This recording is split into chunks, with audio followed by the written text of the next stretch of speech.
উত্তৰাখণ্ডত পূৰ্ণগতিত ৩৮ সংখ্যক ৰাষ্ট্ৰীয় ক্ৰীড়া বক্সিঙত পদক নিশ্চিত কৰিলে লাভলিনা অভিনৱে।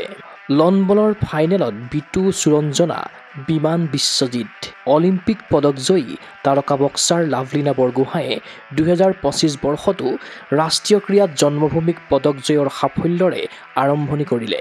উত্তৰাখণ্ডত অব্যাহত থকা ৩৮ সংখ্যক ৰাষ্ট্ৰীয় ক্ৰীড়াত মঙলবাৰে লাভলিনাই মহিলাৰ ৭৫ কেজি শাখাৰ ছেমিফাইনেলত প্ৰৱেশ কৰি দেশৰ শ্ৰেষ্ঠ ক্ৰীড়া প্ৰতিযোগিতাখনত পদক লাভ কৰাটো নিশ্চিত কৰিছে।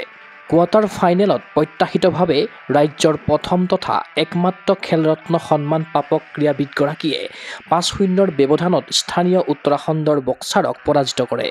ইফালে ৰাজ্যৰ নৱাগত বক্সাৰ অভিনৱ শইকীয়াই মঙলবাৰে ছেমিফাইনেলত প্ৰৱেশ কৰি পদক নিশ্চিত কৰিলে।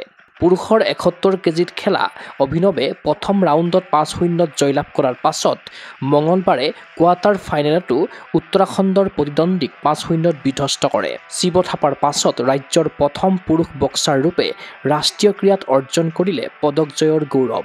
কেৰিয়াৰৰ প্ৰথম ৰাষ্ট্ৰীয় ক্ৰীড়াতে পদক জয় কৰাটো অভিনৱৰ বাবে অন্য এক সফলতা। তদুপৰি অসমৰ ২ নৱাগত লন বল খেলুৱৈ বিটু দাস আৰু সুৰঞ্জনা বৰুৱাইও কেৰিয়াৰৰ প্ৰথমখন ৰাষ্ট্ৰীয় ক্ৰীড়াতে ফাইনেলত প্ৰৱেশেৰে চমক সৃষ্টি কৰিছে। মঙলবাৰে লন বল ইভেণ্টত ৬টা শাখাৰ বাবে অনুষ্ঠিত হয় ছেমিফাইনেলৰ মেচ। ইয়াৰে ৩খনত অসম জয়ী হোৱাৰ বিপৰীতে ৩খনত অসমৰ খেলুৱৈ পৰাস্ত হৈ ব্ৰঞ্জ পদকতে সন্তুষ্ট থাকিল। বিটু আৰু সুৰঞ্জনাৰ লগতে ফাইনেলত প্ৰৱেশ কৰে পুৰুষৰ ডাবলছত খেলা বিমান নাথ আৰু বিশ্বজিৎ খাউণ্ডে। অপ্ৰত্যাশিতভাৱে এইবাৰ ৰাষ্ট্ৰীয় ক্ৰীড়াত ব্যৰ্থতাৰ সন্মুখীন হ'ল অসম আৰ্চাৰী দল। গোৱাত ৩টা সোণ আৰু সমসংখ্যক ৰূপ লাভ কৰা অসমৰ আৰ্চাৰে বুধবাৰে 2টা ব্ৰঞ্জৰ পদকৰ বাবেহে খেলিব। মঙলবাৰে অনুষ্ঠিত হোৱা ৰিকাৰ্ভ, কম্পাউণ্ড আৰু ইণ্ডিয়ান ৰাউণ্ডৰ মেচত প্ৰথমৰ পৰাই পৰাজয়ৰ সন্মুখীন হয় অলিম্পিয়ান জয়ন্ত তালুকদাৰ আৰু জুনিয়ৰ বিশ্ব চেম্পিয়ন বিশাল চাংমাইৰ দৰে খেলুৱৈৰে সমৃদ্ধ অসম আৰ্চাৰী দলে। ৰাষ্ট্ৰীয় ক্ৰীড়াৰ বুধবাৰে অসমবাসীৰ আশাৰ দৃষ্টি থাকিব কেৰালাৰ বিৰুদ্ধে ৰাজ্যৰ পুৰুষ ফুটবল দলে খেলিব লগা ছেমিফাইনেলৰ হাই ভল্টেজ মেচত।